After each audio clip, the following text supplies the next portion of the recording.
छोड़, हत्ती छोड़, चंदा छोड़, हत्ती छोड़।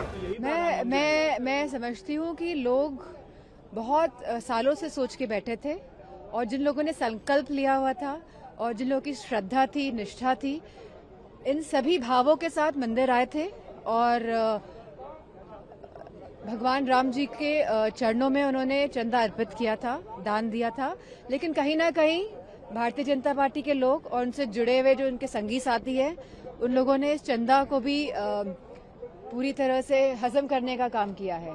लेकिन जो यूपी विधानसभा चुनाव आने वाला है उसमें समाजवादी पार्टी और अयोध्या में जब ये इतनी बड़ा घटना हुई और जो हमारे मुख्यमंत्री जी हैं वो लगातार अयोध्या जा रहे थे, लगातार सबने न्यूज में देखा, बहुत बढ़ चढ़ के बात आती थी, इसलिए हमें भी याद है। तो आखिरकार ये हमारे उत्तर प्रदेश के मुख्यमंत्री का भी दायित्व बनता है कि वो बताएं कि इतनी बड़ी चंदा चोरी आखिरकार कैसे हो गई। उन्होंने एसआईटी जांच करा तो दी। एसआईटी जांच तो 2 साल पहले भी हुई थी, जहां जमीनों में इतने घपले हुए, जो 2-2.5 करोड़ की जमीन थी उसको 16 करोड़ में बेचा गया और एक जमीन और सस्ती थी उसको कम से कम 24-25 करोड़ में बेचा गया। तो 2 साल पहले की एसआईटी का क्या निष्कर्ष निकला आज तक ये सामने आया है।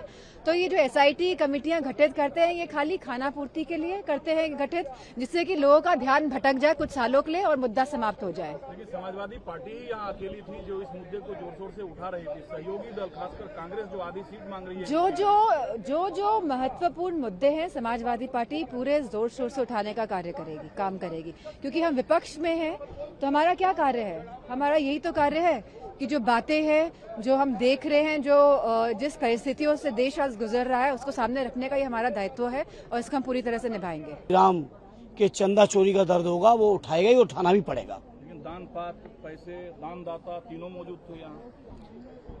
हाँ बिल्कुल, अयोध्या लुटी है, अयोध्या के सांसद भी थे, पूरे देश के लोगों ने दान दिया, सिंबॉलिक तौर पे हम सांसदों ने भी दान दिया और दान पात्र भी है।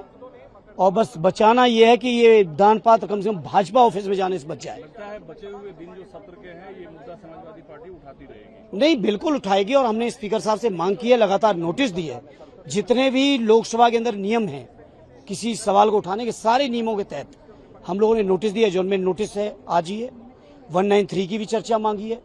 जिस किसी पर भी स्पीकर साहब तैयार हो, हम लोग इस पर गंभीरता से चर्चा करना चाहते हैं और पूरा देश इस चर्चा के सुनना चाहता है।